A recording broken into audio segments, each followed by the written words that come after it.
por mais essa conquista, né, que é o segundo livro, é muito importante. O primeiro já é uma felicidade, imagina o segundo.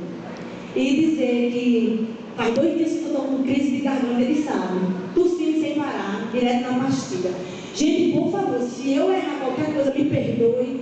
Se eu não conseguir qualquer coisa, me perdoe, porque eu sou mentira, eu não sou cantora.